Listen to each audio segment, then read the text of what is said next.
অহাকালিৰ পৰা আমাৰ ইলেক্ট্ৰিচিটিত ঘৰুৱা গ্ৰাহকসকলৰ প্ৰতি ইউনিটত অহাকালিৰ পৰা ইলেক্ট্ৰিচিটিৰ দাম এটকাকৈ কমিব।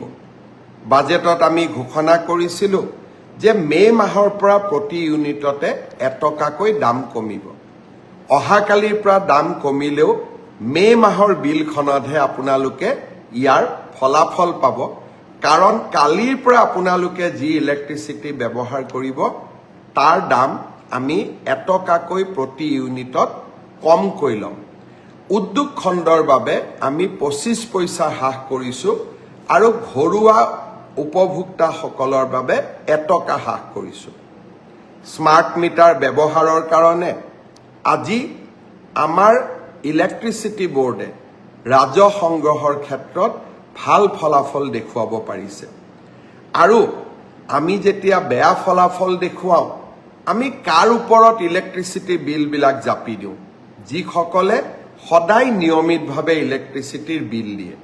চৰকাৰে যেতিয়াই বিদ্যুৎ যোগানত লোকচান হয়, আপোনালোকে ধৰি ল'ব যে নিয়মিতভাৱে যিসকলে বিদ্যুতৰ বিল দিয়ে তেওঁলোকৰ ওপৰতে আমি বিদ্যুতৰ বোজা জাপি দিওঁ, আৰু যোনে বিল নিদিয়ে তেওঁলোকে নিদিয়াকৈ থাকি যায়।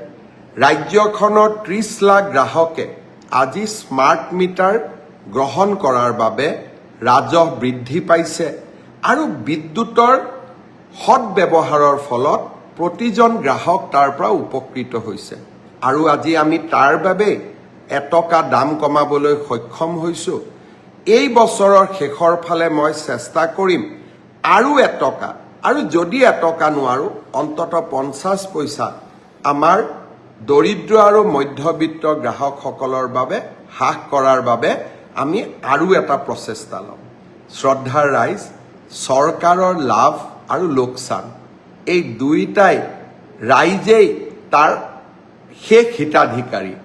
লাভ হ'লে লাভৰ অংশও ৰাইজৰ ওচৰলৈ যায় বিভিন্ন আঁচনিৰ জৰিয়তে, আৰু লোকচান হ'লে চৰকাৰে বিভিন্ন কাৰকাতল লগাই টকা সংগ্ৰহ কৰি লয়।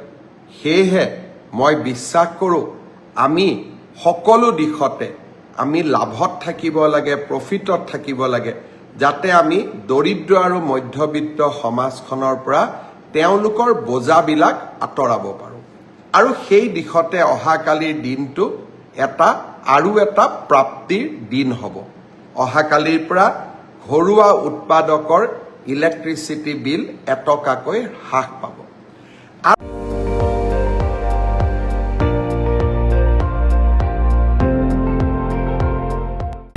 আপুনি চাই আছে ND24, সৰ্বশ্ৰেষ্ঠ নহয় সৰ্বোত্তমৰ দৌৰত।